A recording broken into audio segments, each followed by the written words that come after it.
Okay, everyone, welcome to the grand finale of Beyond Right. Before we begin, we're going to introduce next year's JLI lineup of courses. And so we have the titles here. First one. Oh, before we do that, Sunday, July 3rd at 7 p.m., we're going to be hosting Wisdom to Energize Your Life, presented through Hasidic music. So it's a multimedia event.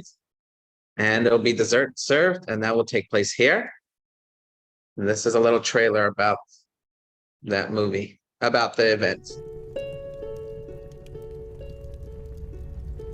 Have you ever heard your soul speak? Your soul has a language of song. It's singing to you at this very moment. Join us for Judaism the Soundtrack, an evening of immersive musical experience featuring Hasidic melodies, fascinating narratives, and motivational messages, woven together into an enjoyable musical introduction to the transformative voice of your very own soul.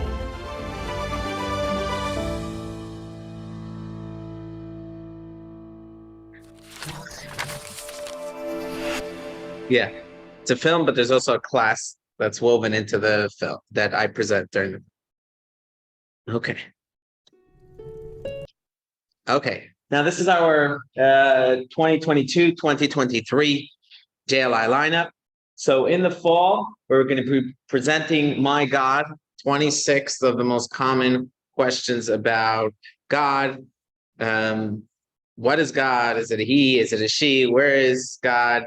Does God know what I think, care what I think, control me? All these different questions we have about God. That's the first topic. The second topic is Book Smart. We look through 6 genres of Jewish literature, and we look through the big authors and the big books on those genres, and that gives us a kaleidoscopic look at Jewish learning and all the variety of topics. And the final course is called Supernatural, the Jewish view on the supernatural. So any paranormal activity or interpreting dreams, evil eye and the power of curses. What's the Jewish view on these topics? And that's people have always been curious about the mysterious. And so that course is to shed some light on the Jewish view of the paranormal. Okay, and with that, let us begin our course. Today's topic, presume every person's goodness. So we kind of gave away the whole lesson in that one line. Presume every person's goodness. If you know that, you know I'm done teaching because you know the whole lesson. But let's take that for a second. So let's do the exercise on page. We are now lesson 6, page 90, page 166. Do you possess any conscious bias? That means do you intentionally judge others differently than you judge yourself? Intentionally. That's the first question. Second question, do you suppose that you possess unconscious bias? Maybe you don't intend to, but maybe you do anyways. And question 3,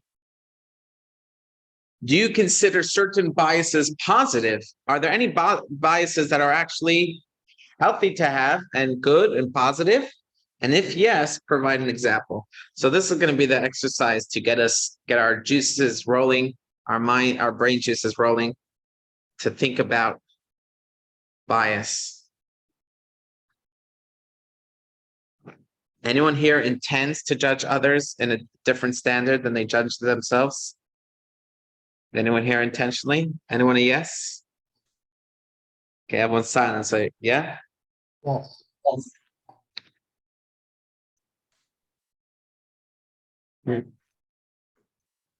child.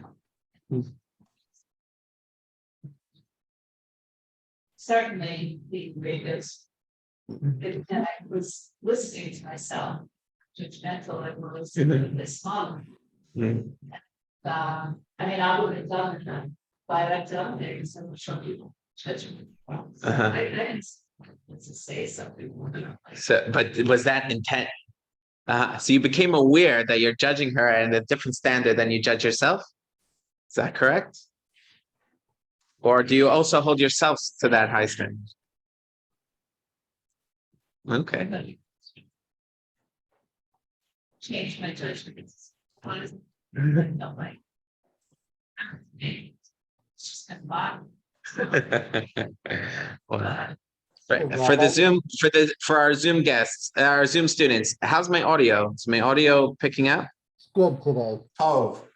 Okay, excellent.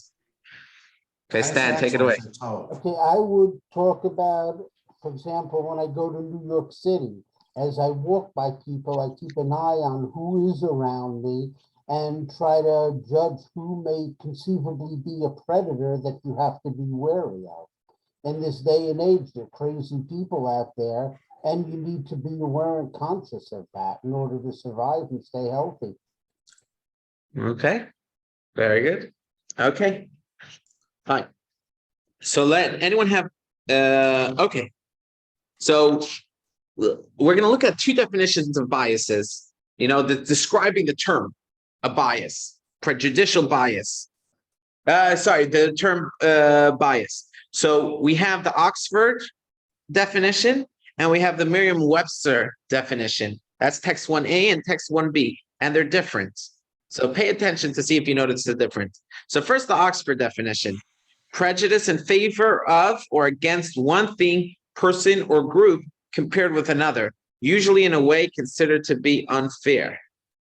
Okay, so the Oxford's definition is using one standard, different standards for different groups, either judging your group more favorably or a different group more negatively. Versus Merriam-Webster's definition, an inclination of temperament or outlook, especially a personal and sometimes unreasoned judgment. So the difference between these two definitions is Merriam-Webster's is neutral. It's just saying you have a perception that's colored. It doesn't mean it's colored negatively. It could be colored positively. Versus Oxford's definition is a bias is inherently wrong because it's using two standards. Versus Merriam-Webster's is saying it's not necessarily, as long as you're using the same standard, you could still have a bias if you're coloring reality in a certain way. And it could be you use that bias to other groups the same you hold it to yourself. So there's two different definitions of bias. And when you're asking yourself, do I carry bias? Well, you really have to examine what definition you're going with. And that will determine our quest to figure out, should we get rid of our biases? If someone knows that they are biased, should they work to reduce that bias? Well, it depends. If you go by Oxford's definition, then I would say absolutely. You should never hold a different group to a different standard. You should always hold all people to the same standard. However, if you go by Merriam-Webster's definition, then I would say it depends what the bias is. If it's a positive bias, then as long as it's equal opportunity for everyone, you hold everyone to that standard, that's fine, even though you carry that bias. Okay? So think about that whenever you're having discussions with people about bias. It's very important to make sure you're speaking the same language. So here's an example of bias where we have a double standard. And this is very common. And social scientists call this this bias observation, the observer effect. Okay, so think about what happens when you come late to an appointment. What happens the way we look towards ourselves when we come late? What do we think? What's our natural inclination? Why did you come late? got stuck in traffic and it was unexpected. What happens if somebody else comes late? Our default is to blame them as irresponsible.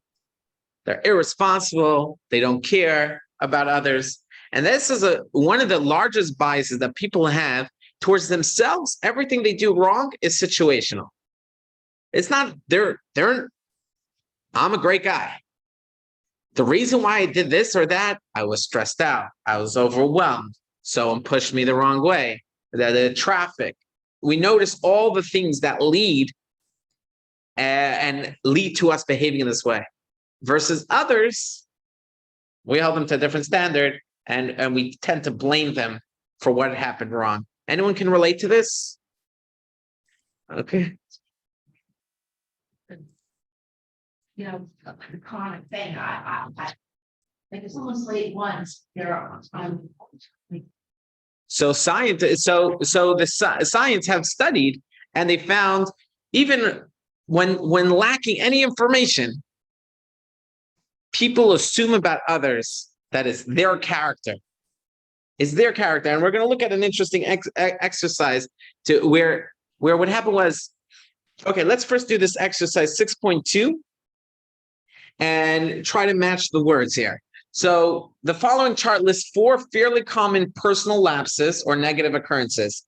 It asks us how we interpret them when they happen to us and how we interpret them when they happen to others. So fill in the chart with your own interpretations or select some of the options provided below the chart. So if I come home late, how do I usually interpret it? Unexpected traffic, my boss kept me late, I was too tired to rush home. I needed to rest. However, if others come home late, if others come late to us, we think they're uncaring, irresponsible. How about if you see someone in a bad mood? So when you're in a bad mood, you say, you know, I'm really tired, really overwhelmed, really hungry. When other people are in a bad mood, we say they're a difficult person. You know, how about a missed appointment? Same thing.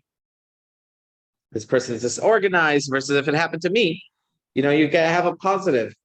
If you leave a mess, you know, you leave a mess behind you, you're in the park and you leave a mess. Again, overwhelmed, emergency, the child needs the bathroom, or whatever the interpretation. Versus others, and I think this is normal. This is normal. There was a group, they did a study where they had a group of kids, not a group of kids, a group of college students where they had them grade essays of how socialists or what was the people the authors behind these essays, are they pro Fidel Castro or against him? Okay, rate this person, and they showed profile pictures of all the authors, and it was randomly assigned. The essays to the person were randomly assigned, but people read the essays, and if it was an essay that was in favor of Fidel Castro, so then they said, people judged it and said, okay, this person is more extreme left wing, or however they judge it. But then what happened? Then they told the group that actually these people were forced to write the essay. This was not their personal views. Now judge the authors. People were still unable to change their assessment of the people. They just had this negative, even though they knew that these authors were forced to write it, but they assumed the negative interpretation about other people. Oh, that person is really left-wing. He wouldn't have written such a thing. Versus when we're forced to write something, you know, when we find out a politician wrote something in his college days, what's our assumption? See, his true colors came out. When someone looks at our posts from 20 years ago, we might say, I was drunk, I was pressured, I was trying to fit in. You know, it's not my own views. I was just reporting somebody else's views. I was trying to create excitement and drama, but it's not my own personal views. So we definitely hold different standards for other people. You know, one guy says to his friend, he says, some people are so judgmental. I can tell just from looking at them, you know? So, you know, it's just this nature of how we view others. Oh, that person's a judgmental person. To ourselves, we kind of ignore it. Unless you're a Jewish person, then you always carry guilt for everybody else. But that's besides the point. Okay, so let's take a look at the Torah. The Torah's view. Okay, so all things are not equal. Towards myself, we tend to have an underlying love. It's an established fact that I'm a good person. Towards others, I am free of this positive bias that I have towards myself. The offense is the only fact I have. So this is the Torah view, from this perspective, we all have a bias. You know what the bias is? The bias is self-love. We love ourselves. And therefore, we interpret facts in a favorable way. We take situational circumstances into consideration. Versus others, when we only have the facts and we don't have the situation, we also don't have the self-love. And therefore, we tend to interpret it in a negative self-concept.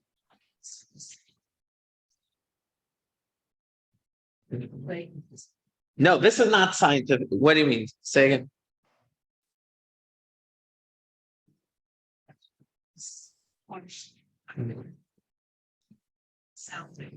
But let's use an example. Could be. Let's use the example of the theater, right?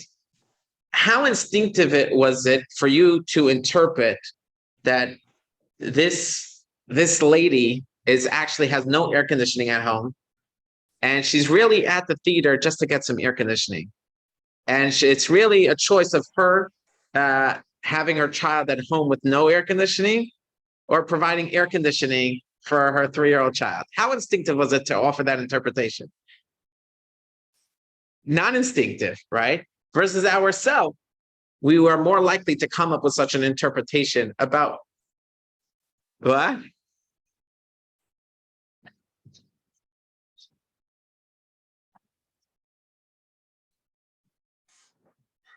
If you had a home, there was no air conditioning and it was boiling hot, and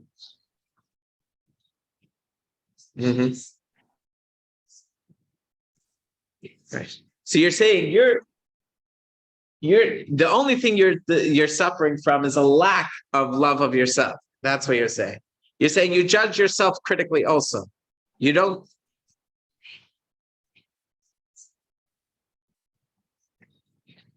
But what if it truly was an accident on the road? Would you say would you interpret it as you're a horrible person? No. That happens. Unless they're chronic. Okay. Now let's use an example of chronic. Okay. Let's say this person is a chronic latecomer. You know her as a chronic latecomer. How do you think she views herself? As a bad person? Maybe she views herself as late. Maybe she's aware, I'm a chronic latecomer. But how does she interpret it? Does she interpret it as I'm a bad person? Or does she interpret it, I can't get this hold of things, but I'm a good person, but I just can't get a hold of things. I can't get a handle on things. I'm just a klutz, a shlemazel, but I'm a good person. Right? I'm just not so organized as everyone. I have trouble remembering things. I'm right. Versus when we view somebody else as chronic late, we view it as a character. They're not just, or more than that. We view it as like a judgment. This person is inconsiderate. This person doesn't care about others. Okay, but it could be it's true. I'm just showing how it's the same facts. Everyone agrees on the facts. This person is a chronic latecomer, but the person who's a chronic latecomer themselves may view it with a positive bias of self-love. I'm a chronic latecomer, but just because, I'm a forgetful person. In other words, they don't view it as like I don't care about others. I'm selfish. Right? Well, let's see. Let's see about that. That's what this lesson's about. So the Torah says in text 2a, you shall judge your fellow with righteousness. B'tzedek tishbeit amitecha. You should judge others with righteousness. What does this mean?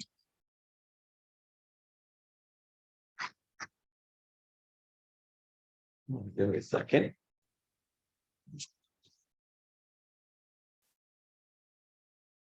This statement of the Torah, you shall judge your fellow with righteousness, says you shouldn't try to eliminate your bias. Instead, you should extend this self-bias to everyone. That means that chronic latecomer in your life, you should say that person's a good person who's chronically late. And I can't trust her to show up on time. And maybe if I have to invite her to an event where I need her to be in time, maybe I should tell her an earlier time so that she might come in time. So it's not like I'm ignoring the facts. I take the facts into consideration, but I enclose it and wrap it in this self-love. In this love, she's a good person who's a chronic latecomer. Instead of, she's a selfish, inconsiderate person. And that's the standard that the Torah expects us to hold towards other people. So the Torah doesn't say, while normally, and this is so unintuitive, it's not what most people do. Most people say, well, I love myself, I don't have that love for others, so I should become unbiased and stop loving myself and be more critical of myself. The Torah says, not so fast. It's natural to self-love. It's natural to contextualize your flaws in a positive light. You should always work on growing, eliminating your character flaws. You don't have to demonize yourself as a bad person. You're a good person with character flaws. You should work on becoming less late. You should work on whatever your temper. You should work on whatever it is, go to therapy, whatever the self-work you need to do. But you don't have to stop loving yourself. But what you do have to do is start extending that bias towards others. Put on that rose-colored glasses when it comes to your spouse, to your children, to your coworker, to the teacher, the professor at school, whoever it is. Start coloring your neighbors and everyone else. Start trying to contextualize in a positive way everything they're doing. It doesn't mean that you don't take the facts into consideration. This person is an angry person. Maybe I have to stay my distance. This person has boundary issues. We have to take that in consideration. We're not ignoring that.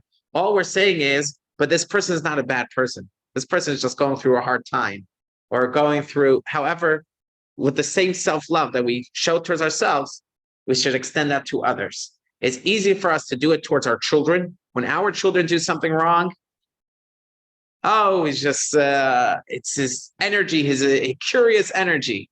When other children do that, that child is so misbehaved. And that's the standard that the Torah expects. So can we have a bias? We do. It's a matter of fact. Unless for rare exceptional individuals, human beings are biased with self-love. And we have to extend that love to other people and contextualizing their deficiencies. Okay. So there was once a judge who called two lawyers into his chambers, and he says, the defense offered me a bribe of $10,000. And the defense lawyer started shaking. He's like, but hold on.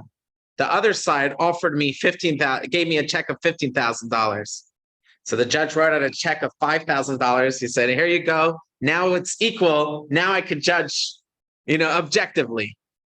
So this idea of judging objectively, everyone carries by. Let's read text 2b. Okay. Included in the commandment of judging others favorably is the instruction to each individual. In other words, it's not just for judges to view both parties as righteous, but it's also an instruction to an individual person in his life that they should judge their fellows favorably and to deliberately interpret their conduct and statements in a positive light. Through judging others favorably, we will foster peace and harmony among people as a result of eliminating mutual suspicion. And this is something that we're severely lacking in today's social climate. This is the amount of distrust of others is enormous. And the key is not to eliminate our own bias, but to extend the love that we have for ourselves to others and to give that positive interpretation. And it's not minimizing the facts. We're not minimizing the facts. We're just maximizing the positive context of those facts. Okay. So now let's go into the therapist room to try to understand, how could the Torah demand such a thing from us? How could the Torah demand us to extend that bias towards other people? Okay, so we're in the therapist room, and psychotherapists might appreciate some of these lines. Like, how many psychotherapists does it take to change a light bulb?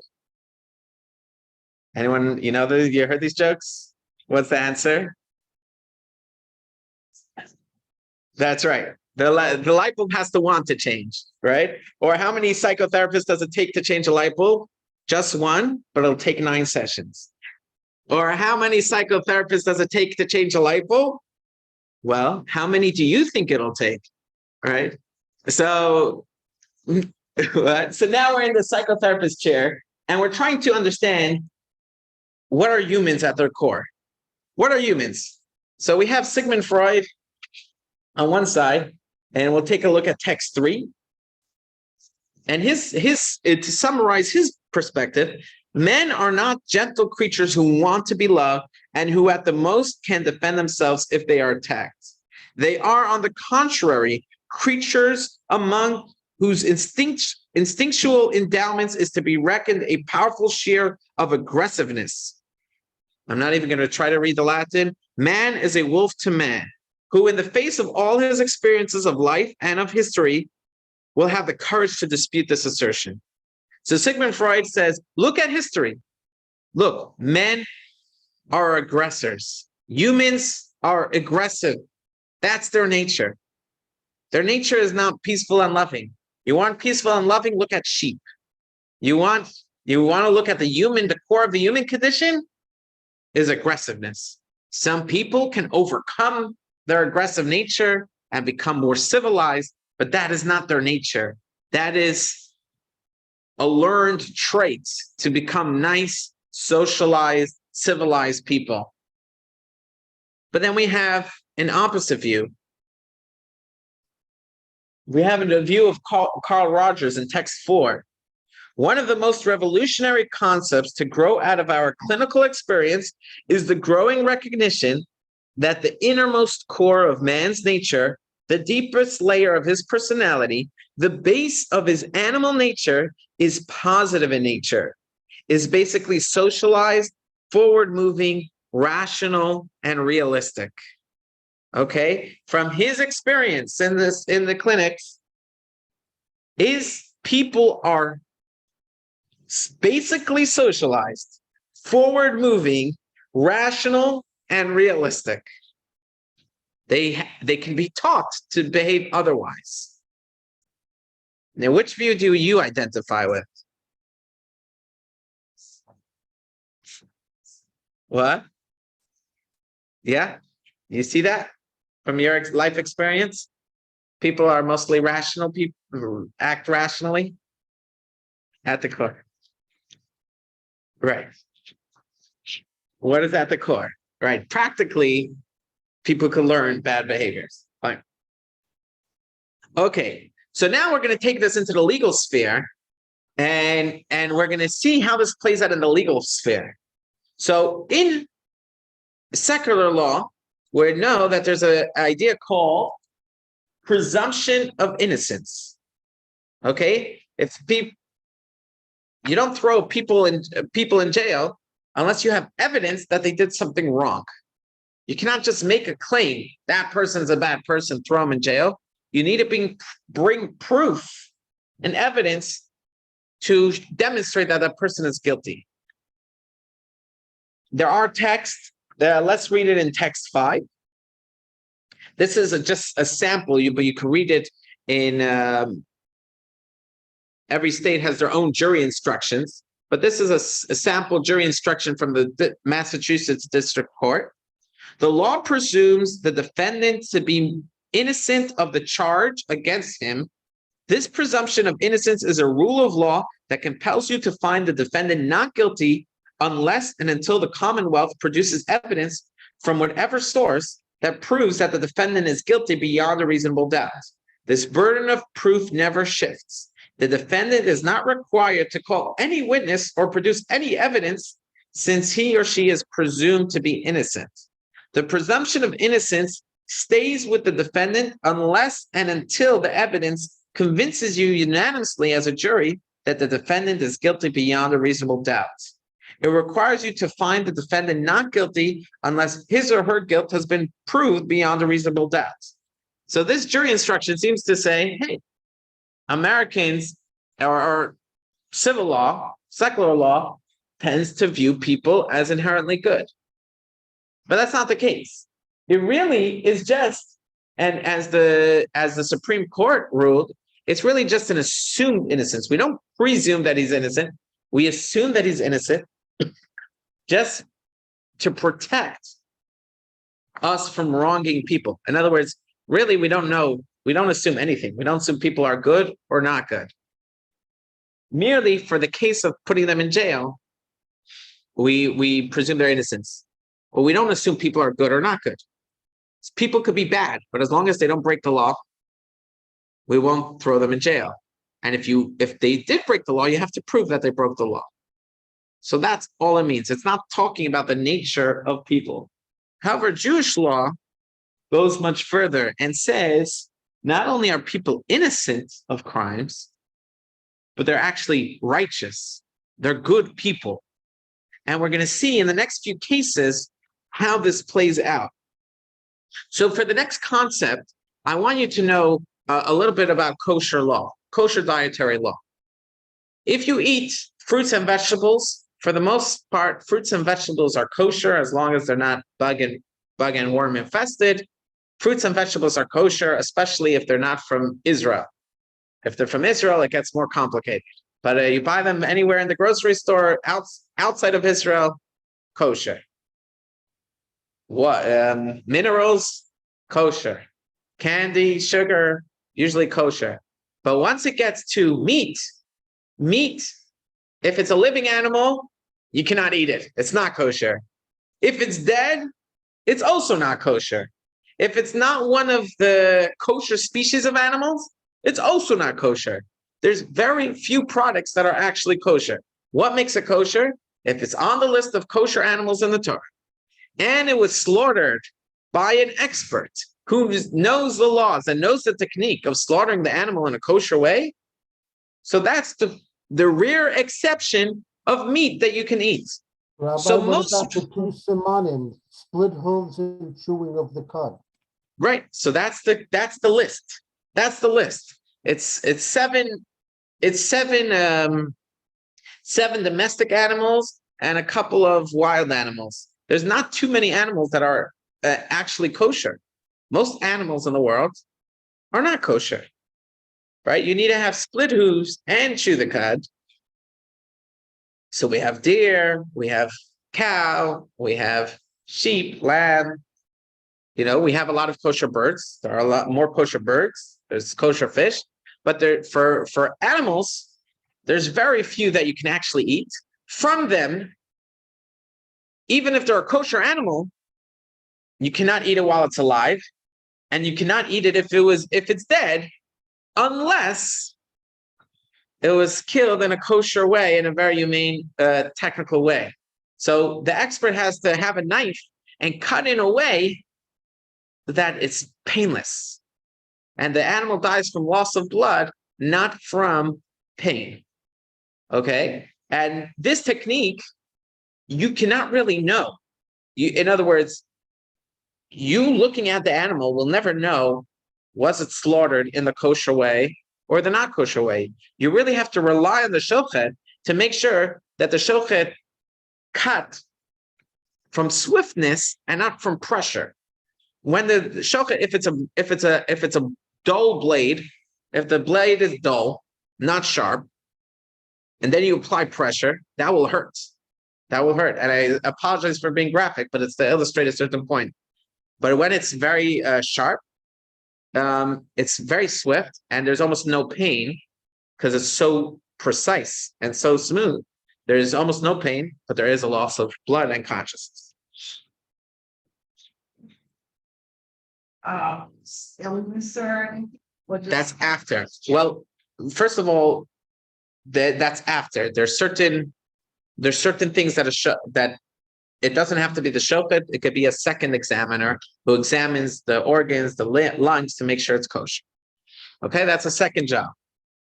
But okay, so now the same way we assume that an animal is not kosher until we have proof otherwise, we assume a Jew is righteous unless we have evidence otherwise.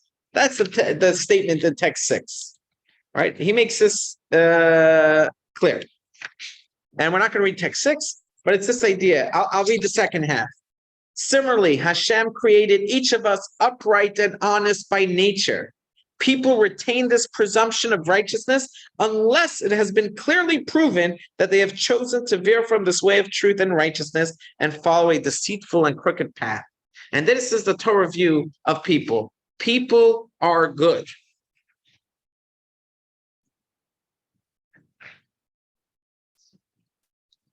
So based on this presumption, that's why we have a mitzvah to look at other people in a positive light. Because people are inherently good. Where does this come from? This comes from, we possess a divine soul, the core of our identity. It is completely pure. So let's look. Let's look at text 7. Okay, this is a prayer we recite in the morning. My God, the soul you have placed in me is pure. You created it, you formed it, you breathed it into me, and you preserve it within me. So every person has a pintele, a little spark of God inside of him, and that's at his core. And that spark, unless you know that it's completely covered over, locked up in a cage, not allowed out, you assume that it's actually shining in most people, unless you have proof that that spark has been completely trapped and covered over in rust and mud. Now, people do sin, people do commit, people have free choice, but look how the Talmud refers to this. In text 8, the Talmud says, people only transgress when they are overcome by a spirit of foolishness. And you say, what? What do you mean? You're saying that every case is a case of insanity? So no one is responsible because everyone's insane. We're saying, no. People are clear-headed about what they're doing, but they're usually making a false. They're making foolish assumptions. So let's walk through an example. Someone is thinking, let's say he's someone who waits 6 hours after eating meat before tasting milk. Let's say that's his community custom, and he's like, 6 hours, I really want that chocolate, really badly.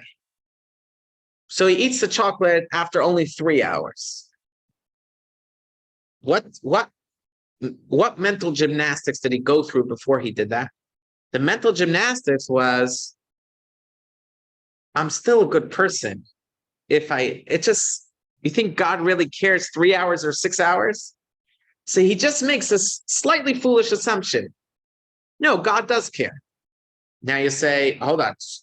And he convinces himself, I'm still connected and I'm in touch with who I am. And I'm connected to God, even if I eat that chocolate. And it's a slippery slope. Now, he's not wrong. He's still connected to God even after he does it. Every Jew is always connected to God, no matter how many times they mess up and fail. So where's the foolishness in it? The foolishness is, yeah, if you're always connected to God, why would you sometimes act in a way that's not consistent with that? So that was the foolishness. The foolishness was making this bad calculation. It's like a child who comes home from his parents tell him, please come home at 10:30. He's hanging out with his friends, and his friends are going to laugh at him if he leaves at 10:30. So what does he do? He stays. What's his logic? My friends, if I leave at 10:30, I'm not going to be in the friend zone anymore. I'm going to be excluded from the group. My parents, even if I come home late, they'll be upset at me, but they'll still accept me home. So what's the foolishness in his logic? He's right. He's 100% right. But the foolishness is, why are you investing in the relationship that is so fleeting and it's based on your behavior? Invest in the relationship with the people who actually will be there for you for your entire life and who actually really do care about you.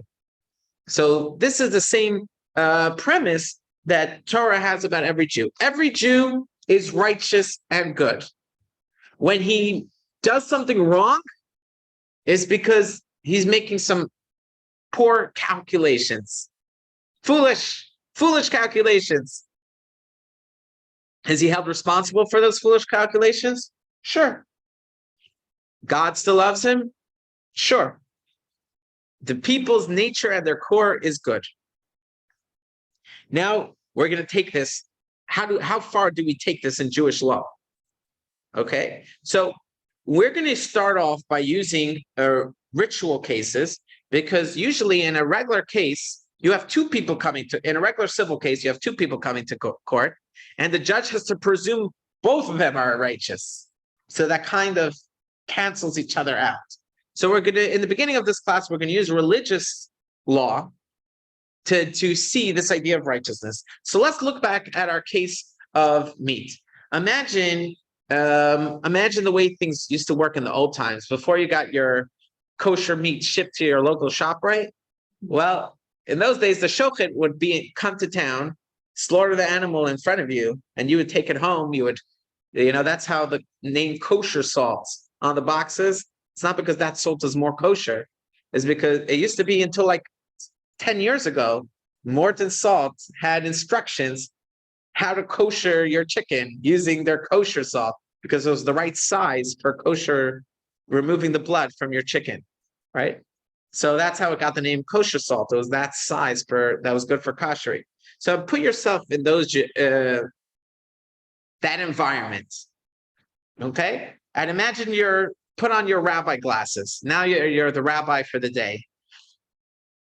You find a package of meat.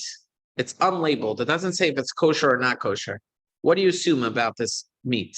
Is it kosher or not kosher? Not kosher. It doesn't have any certification. It's not double sealed. You assume it's not kosher. Most meat in the world is not kosher. Let's take it a step further. You found it in the streets. It's good meat. You want to bring it home. No, we all agree, not kosher. Let's change the scenario slightly. There's a person, and he's Jewish, but that's it you know about it. You don't know his expertise. You don't know his qualifications. He slaughters an animal. And now there's no certifying agency certifying this person. We only know that he's Jewish. Now he gives us the meat. Are you allowed to eat that meat? No. You don't know his standards. You don't know, is he expertly trained? You don't know what his, if he believes in kosher at all. So what do? You have to test him, examine him. You test him, you check him out. If you check him out and you find out he has good standards, he's certified, he got his test from a respected body, then you could eat his meat. What happens if the guy left town already? So we witnessed that he cut the meat, but we have no way to test him or to challenge him and examine. Can't take it. You can't take it home and eat it. So remember this rule that we presume people are righteous. This is an example where we say you can eat the meat. This is an extreme. We're talking about people who care about kosher. People care about kosher. Let's read text 9 from Maimonides and text 10. Okay? What if this situation, somebody is so hungry and there's a shortage and they're going to eat to survive? We wouldn't really, well, to survive, you could eat hen. You know, if we're talking about you're just very hungry and there's only bread and you want meat, no, you have to eat the bread. So we don't really take, I'm craving meat. We don't really take that into consideration. If you're deathly ill, yeah, then you could take ham. Yeah. Okay, so let's take a look at Maimonides text 9 and Maimonides in text 10. So Maimonides in text 9, a Jew who doesn't know the laws of kosher slaughter may not slaughter. Any meat slaughtered by such a person is forbidden for consumption. Even a person who knows the laws of kosher slaughter should not slaughter alone before practicing many times under the supervision of an expert scholar and achieving proficiency in the technique. So becoming a shochet, it takes practice, it takes knowledge. You need to become an expert. Only a person who is well-versed in the laws of Shechita and has practiced under expert supervision until achieving proficiency is considered a qualified expert. But now let's take a look at text 10. If a Jew came and slaughtered an animal and left before we were able to determine whether or not he was a proficient practitioner, the meat may be consumed. The rationale for this law is that the majority of the slaughter practitioners are experts. Now you say, okay, the majority of shochtim, people who are in the business of being a shochet, are experts. So what? Who cares if you have a majority? You have 25% of people who are not experts. So why shouldn't we take that into consideration? Most meat in the world is not kosher. Now you want to tell me that this piece of meat is kosher. Isn't the burden of proof high? Shouldn't the burden of proof be, we have to know for a fact that this shochet is qualified? We can't just say majority of shoftim are qualified. Most meat is not kosher. So let's leave it by its default status. Most meat is not kosher unless we have 100% evidence that it became kosher. Until we have 100% evidence that it became kosher, shouldn't we rely on that? But here's the principle. The principle is that when setting policy, you're absolutely right. There is a minority of shoftim who are not reliable. And when it comes to policy, we won't accept it as kosher. But when it comes, that's when saying, which meat do I allow in this store? We will only allow a shochet who we tested to be a shochet in our community. Because we know there are people that are not experts. But when we see a Jew comes into town, slaughters it, and leaves, and we have no way to test him anymore, we say that individual, on an individual basis, he is 100% kosher. You need to bring me proof that a Jew is not righteous. So on an individual basis, you have to bring me proof that that Jew didn't act in a kosher way. If you don't have proof that the person didn't act in a kosher way, then the meat is kosher. So as a community, we will not hire a person without testing him because we know there's a minority of people that are not experts. But this person, we see this individual and we want to judge. Did he do it right or did he not do it right? And we have no way to test him. We assume he did it right because this person we have to judge favorably. We have to judge him as righteous. Isn't that extreme? When I read this case, I was shocked. But this is the case. Now let's take it a little further. Okay, so we don't know. We're missing data. We're missing information. We assume a person's righteousness. Let's go to a further case, and this is going to boggle your mind. Okay, imagine two people see a person suspiciously walking out of your neighbor's house with his TV. Okay? He's walking suspiciously out of his neighbor's house. He's hiding it under his clothing, neighbor's TV, walking out of the house. Let's say laptop. Let's change it. He's walking out of the laptop under his clothing. Okay? Now, you're the rabbi. Remember, you're the rabbi for today. They come before you, and your neighbor says, I lent him the TV. The other person says, no, I bought it. I paid for it. So what's the law? The law is there's absence of, do you have proof? Do you have it? Both sides don't have proof. This was a small time purchase. We know each other. We weren't going to make a whole contract out of it. But the neighbor says, I lent it to him. And the other person says, no, I paid for it. So we say the default goes, what was the status by default? The status was by default was everyone knew at one point it belonged to the neighbor. That everyone agrees with. This person wants to claim that it's no more than your neighbor's. He has to prove that he paid for it. If he has no evidence that he paid for it, it remains by the neighbor. But let's tweak the scenario a little different. Okay? This person, let's give him a name just so it should be easier. Let's call him, I don't want to offend anyone. Let's call him John. Okay? John says, I paid for it. And your neighbor says, no, he stole it out of my house. Here we say the law is actually different.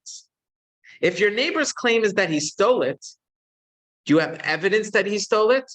Yeah, I have two witnesses that saw him sneaking it out of his suspiciously. Is that evidence that he stole it? That's not evidence that he stole it. Maybe he paid for it.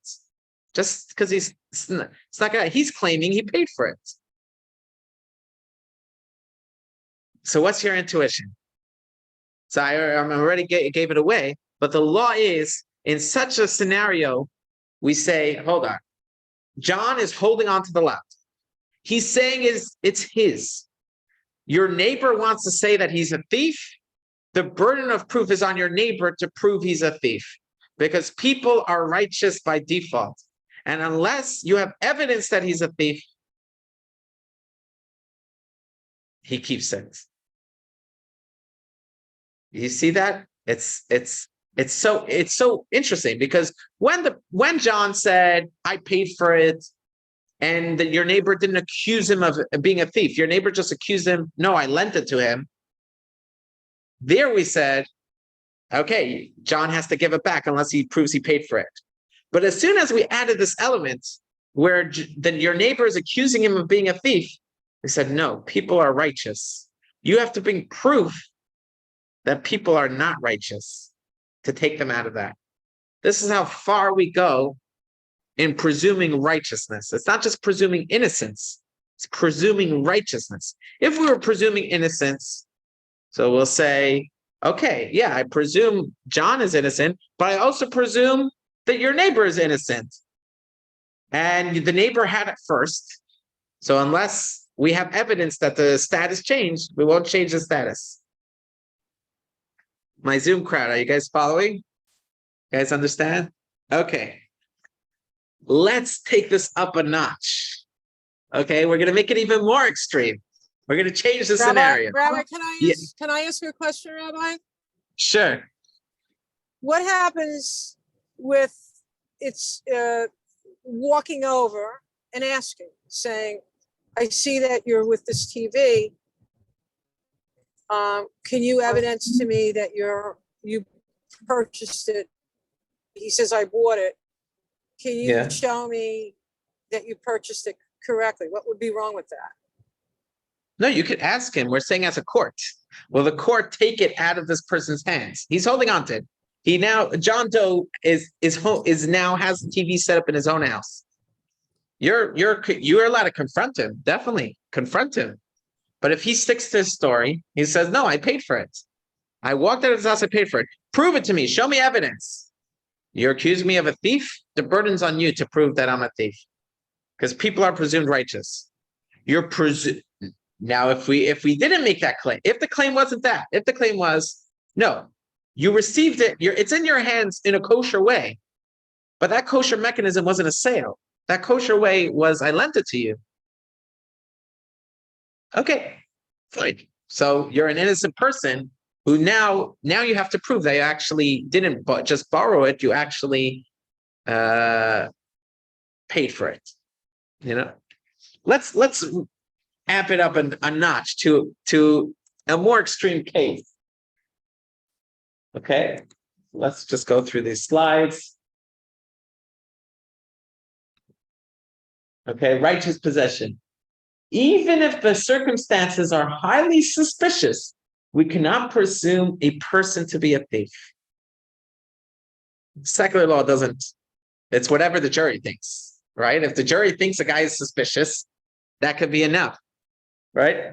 You don't need evidence at all. But in Jewish law, you need, now there is something you might feel like, doesn't that allow sometimes people to get away with murder? Well, we always remember that we're not the ultimate judge. God is the ultimate judge. So whatever justice human courts cannot enact, don't worry about it. God takes care of it. God will arrange things. People get their justice that they deserve. But the mitzvah, the Torah that God puts on us as humans, fellow humans, that we judge others as righteous and not just innocent, as righteous. Someone wants to claim this person's a thief. He's acting suspiciously. He's hiding it. Why is he hiding it if you paid for it?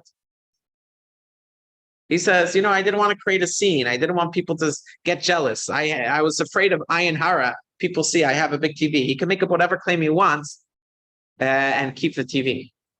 That's an amazing thing. Unless we have clear proof. Of course, if we have clear proof, that changes the story.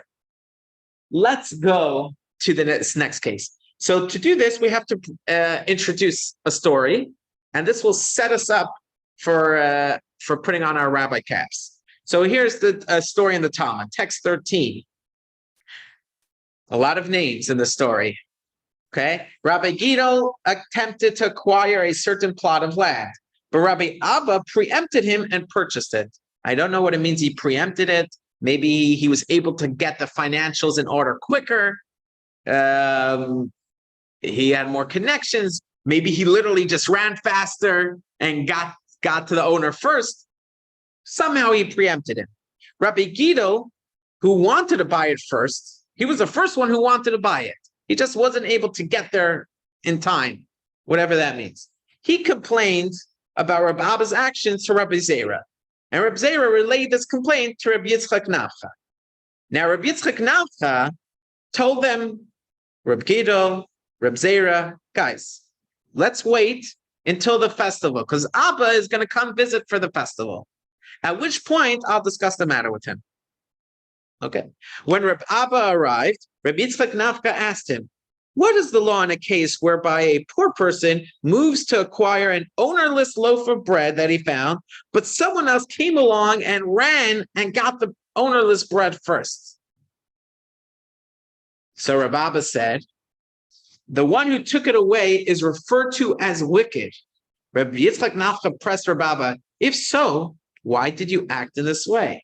Rabbi Abba replied, I did not know that Rabbi Gidol was trying to acquire the land. So it comes out in the Talmud, there was a misunderstanding. He didn't know that, and in the Talmud, these rabbis, we trust them. It's not just a cop-out.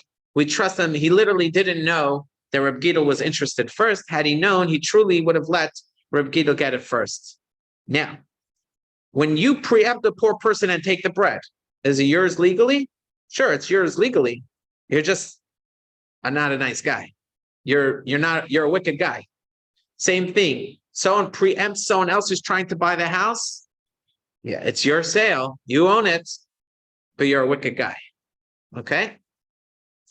Something for people to consider in this housing climate. Okay, so now that we have this information, okay, we're talking about This is a legal activity. It's legal. It's a legal sale, but you're a wicked guy if you do this. Now let's look at the following scenario. Imagine, let's use John Doe. I go to John, I say, John, I want you to be my agent. I'm looking into my neighbor's house. I want you to be my agent to buy the house. Yeah. John Doe buys the house under his own name. Okay. And you're like, that's okay. But he bought it for me because he's my agent. Fine. But now he comes along and he's saying, actually, I bought it for myself. I decided I want it for myself. What do you think? It's under his own name. He bought it under his own name. What do you think is the law? It's that, yes, it's considered the person that's seeking. So you're saying the law is, it's John Doe's house, but John Doe's a wicked, sneaky guy. Okay, it's John Doe's house, a wicked, sneaky guy. Well, let's take a look at Rabbeinu Nissim of Gerona, one of the greatest sages that lived a long, long time ago, probably 1,200 years ago is my best guess. He writes, a person appointed someone to serve as his agent to purchase a specific property. I'm reading text 14, page 183. A person appointed someone to serve as his agent to purchase a specific property. The agent purchased the property without specifying in the purchase agreement that he was doing so on behalf of the principal. And he now claims to have purchased it for himself in a personal capacity.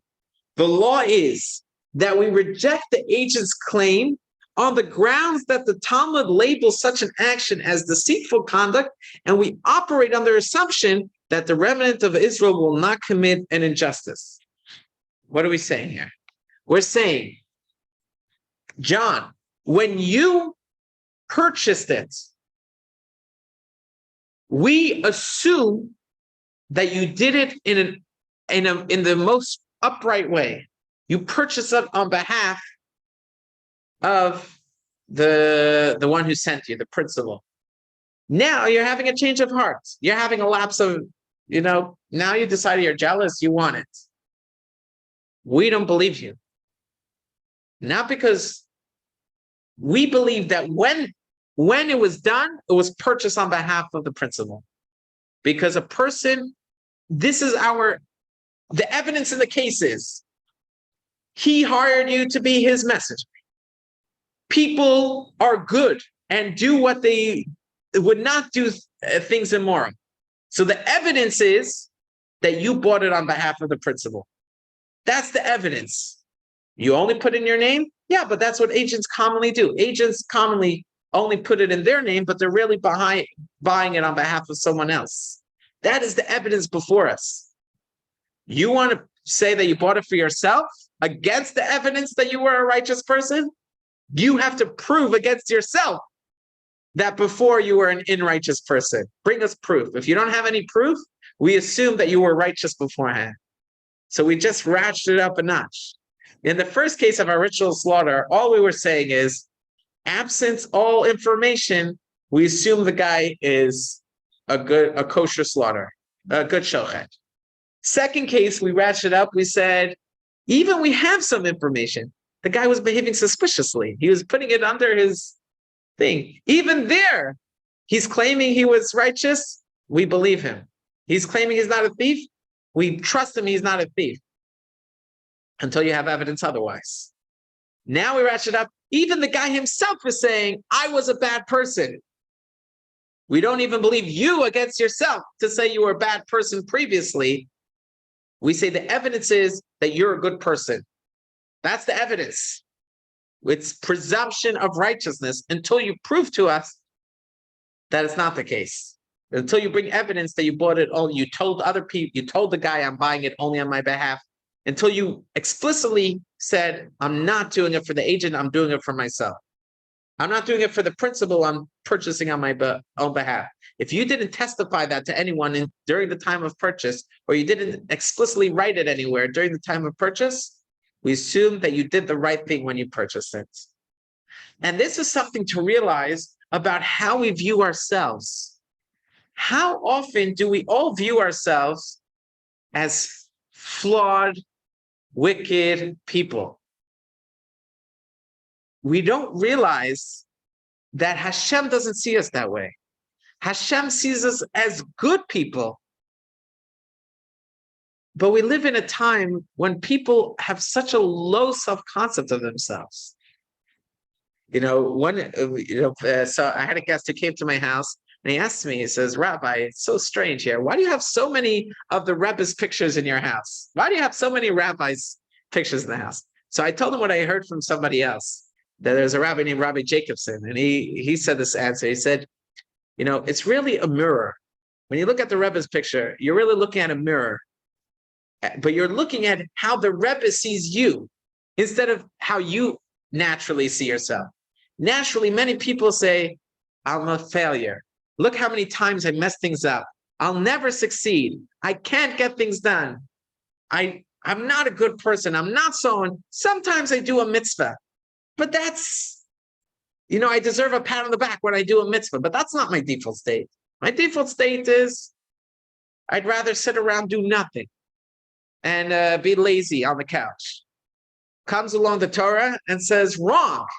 We don't even believe your own self-assessment. We don't believe what you have to say about yourself.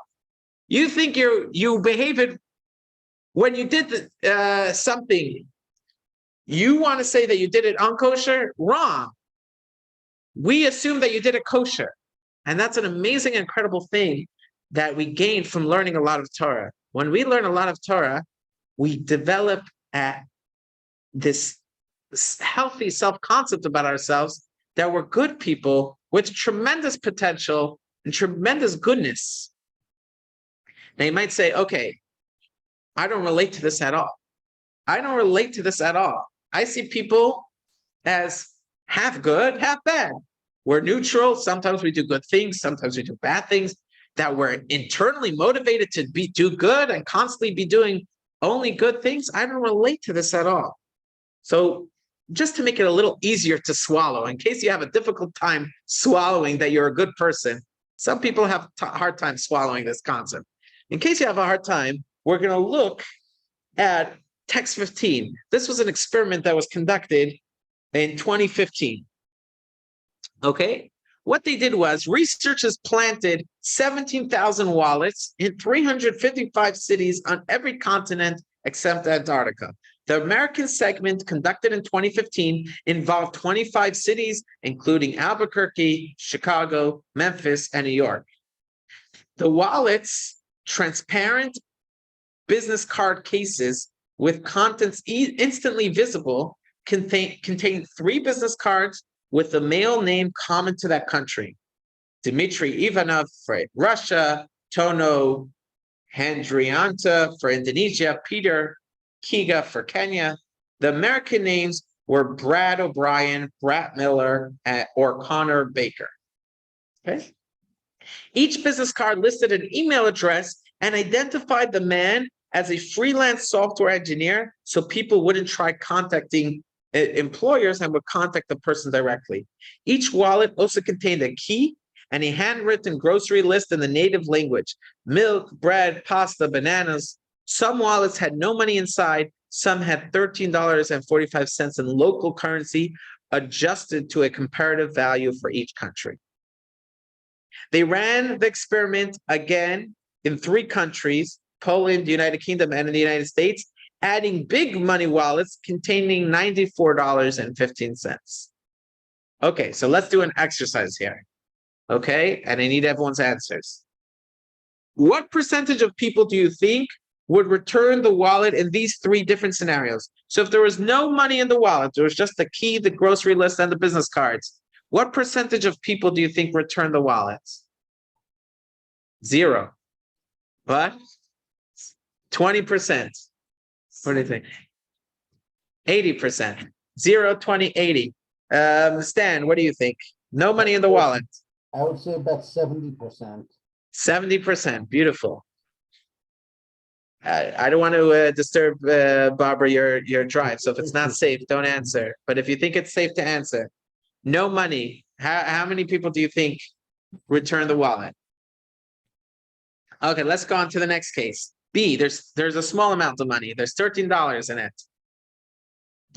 Let's start with Madeline. You before said 0, return the wallet. So now if there's a little bit of money in it, did it go up? 50% if there was a little bit of money in it? What do you think? 50? So you went from 70 to 50. What about you? 50. 80 to 50. You're going up if there's money in it? If there's money in it. Okay. What if there's 90? Stan, what do you think? I would say 50. 50. And before you said 50, right? That's 50. What if there's $100? Oh, so you went down, Stan. Okay. So what if there was $100 in it? Now you think more people are likely to return it? What do you think? More or less? Less. 30. More people. If there's more money in it, we're saying. If there's more money in it, more people are likely to return it. Okay. So let's see how you guys did with the actual results.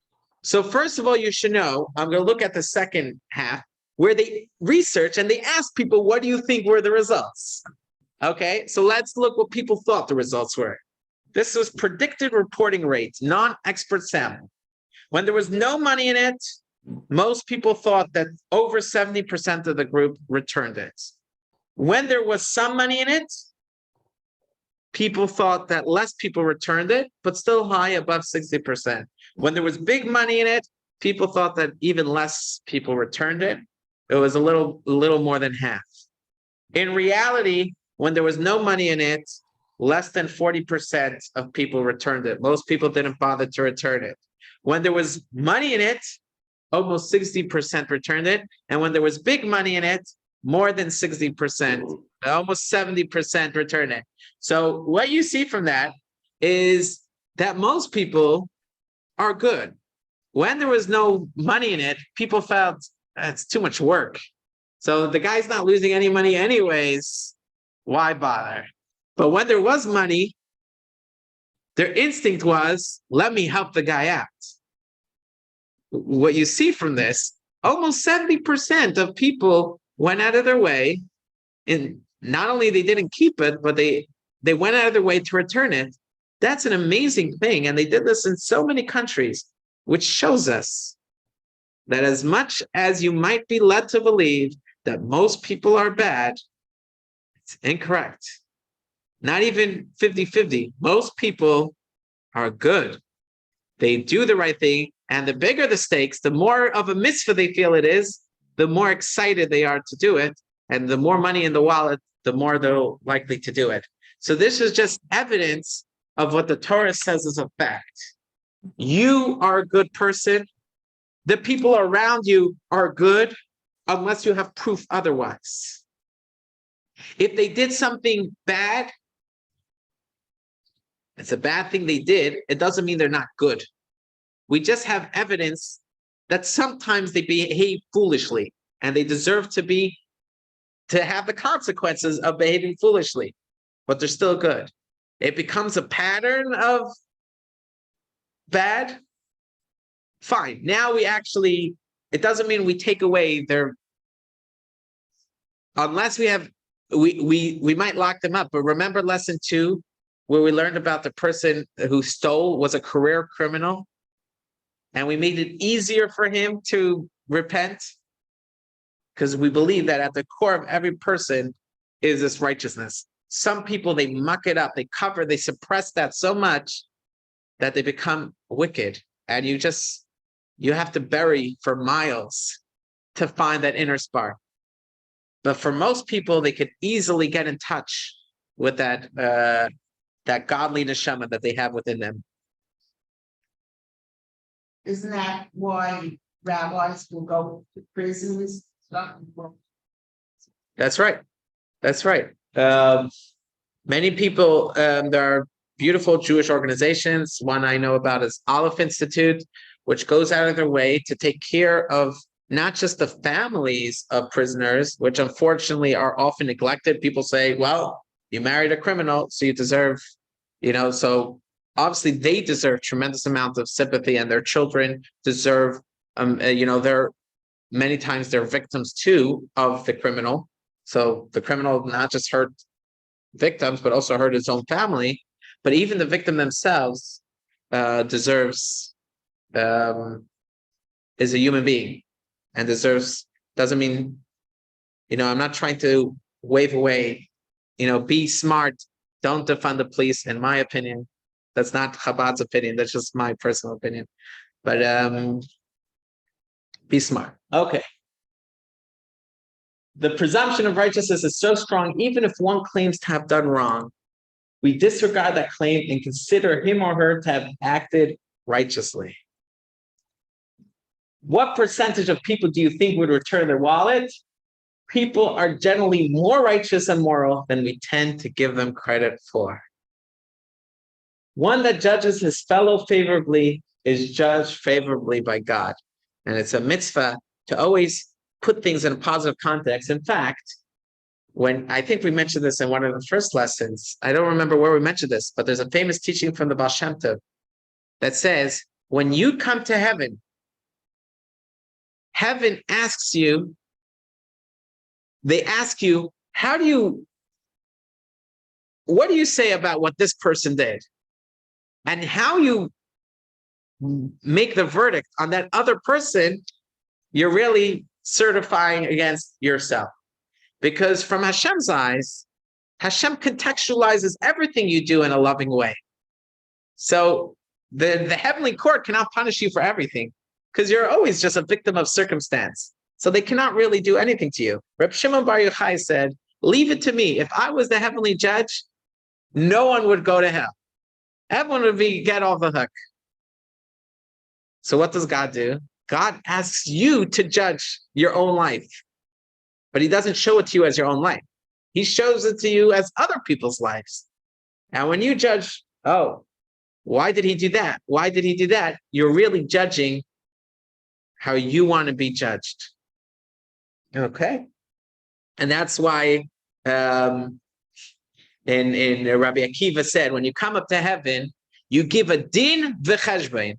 You give a judgment and an accounting. You think, hold on, that's backwards. Normally, you establish the facts first, and then you get the judgment based on the facts. But it's actually 100% accurate what Rabbi Akiva taught. First, you judge other people in your lifetime, and then we use that to establish what the facts against you are. Because if you judge everyone in your lifetime favorably, in a positive light, then you're really judging that for yourself also. And so it's a very important thing to do. Lesson 6. Beyond presumption of innocence. 1. We have a natural tendency to judge ourselves favorably, a courtesy we typically fail to extend to others. Jewish values train us to extend our personal positive bias to others. 2. Judaism views all humans as essentially good by nature, on account of the pure divine soul we possess. Negative conduct is viewed as a foreign imposition on our basic nature. 3. Jewish law views individuals as righteous unless clearly proven otherwise.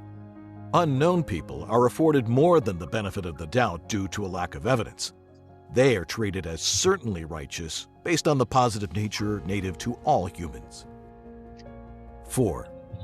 In certain cases, Jewish law refuses to accept a person's own claim that they acted unethically, due to the underlying presumption of righteousness.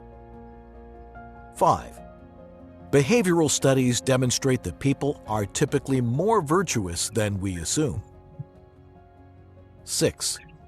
Judaism teaches us not to judge people based on statistics or beliefs regarding the broader public, but to assess others with a favorable eye based on their individual merits.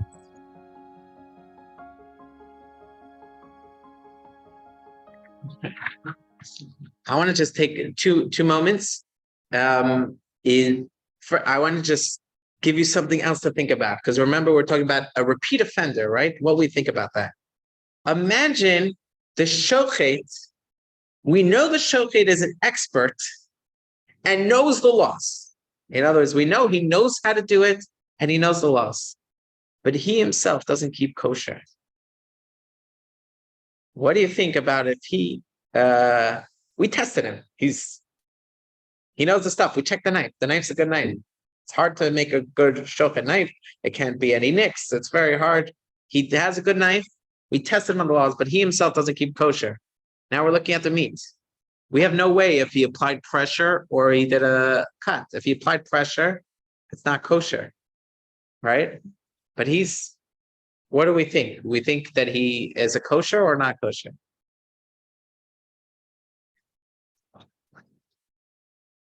And the law is that if he's someone who hates God, then we say it's not kosher. But if he's someone that this is a struggle, like he just likes not kosher food and he has a longing for non kosher food, then we say, well, when it came to his own food, if he was doing it for his own food, you cannot eat it.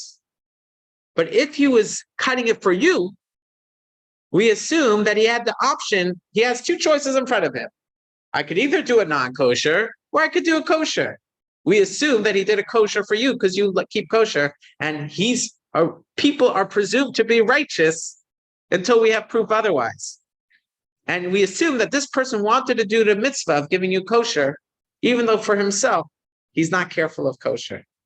That's how far we take this. And now I just wanted to show you a video.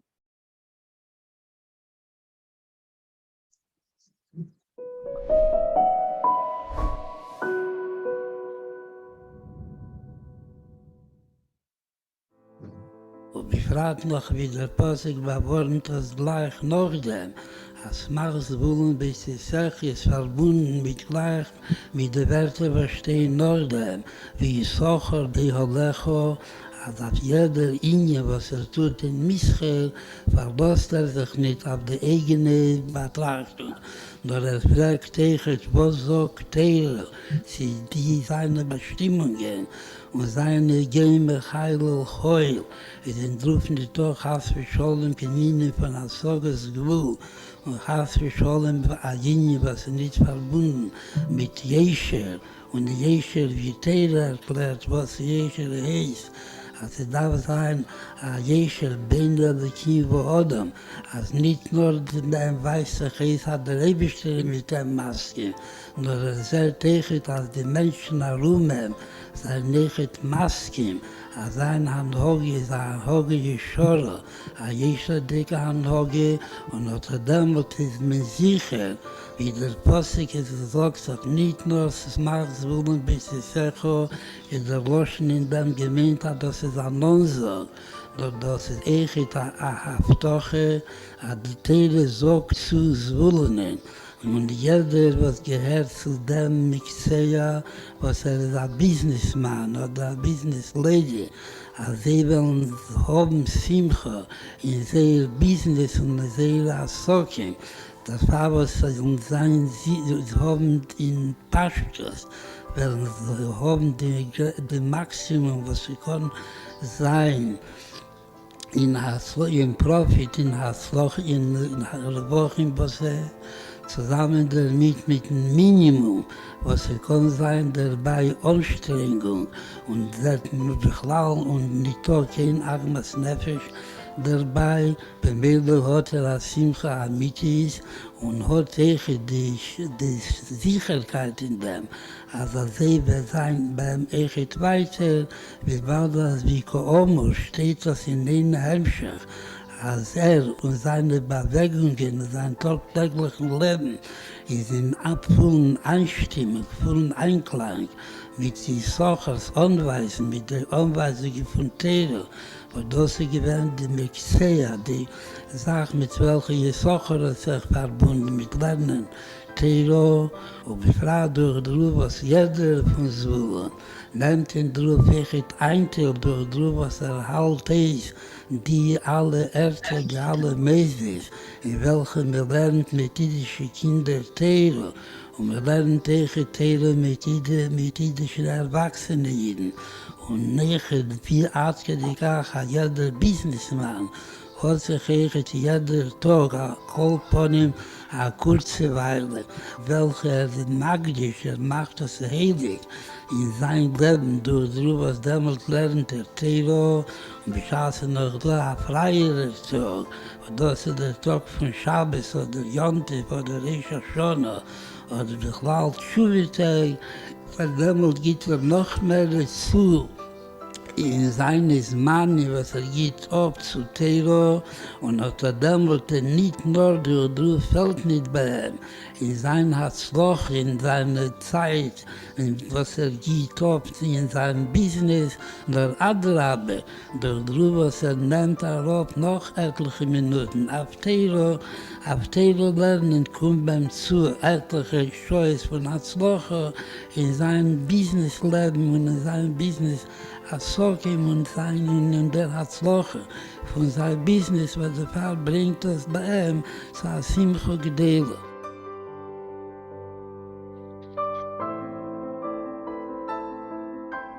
I think that video needs a little bit of setup. Just in Judaism, Jacob had 12 sons. Two of them was Yisachar and Zevulun. And Zevulun wanted to study Torah, and Yisachar needed money on the table. So they actually made a trade. Zevulun said, I'm going to go do the commerce, and you will be my spiritual core.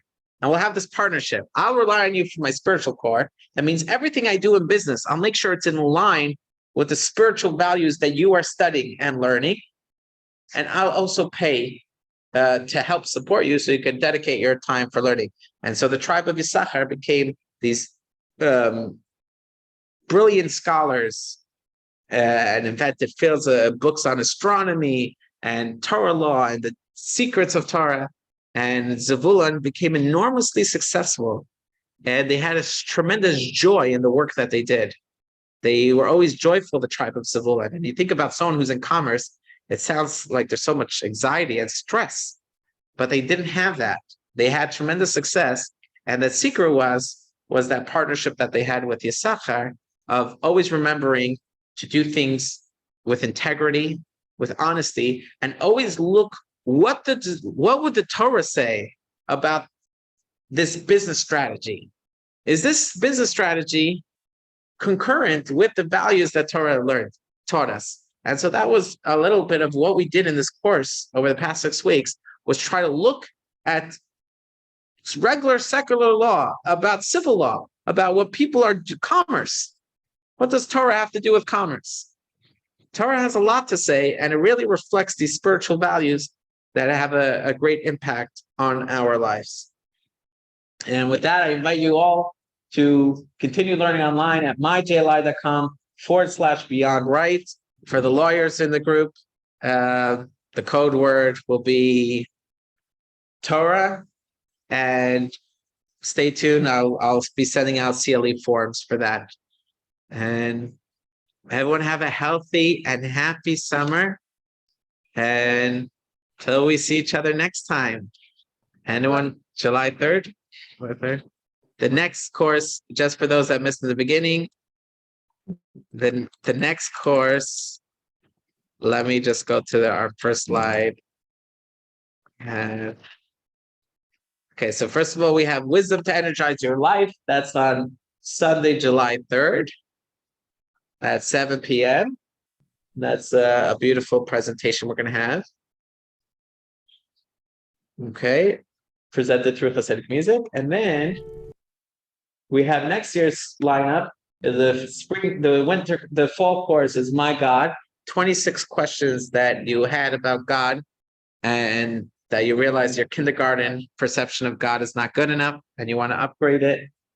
Then we have the winter course is Book Smart, looking at a survey of Jewish books and authors that will give us, it's not just history, it's also gives you values to understand what Jews have been interested in, what topics do they spend their time studying. And Supernatural, a look at the paranormal in Jewish teachings about how do we view dreams, interpreting dreams, how do we view the evil eye, astrology, all these interesting spiritual, mysterious things. That's that, of course. Okay.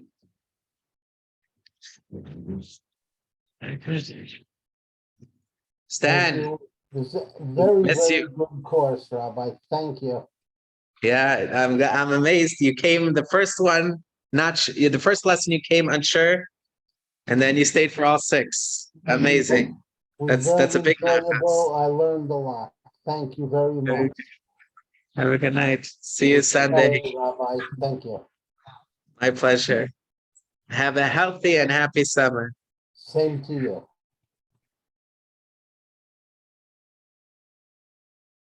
When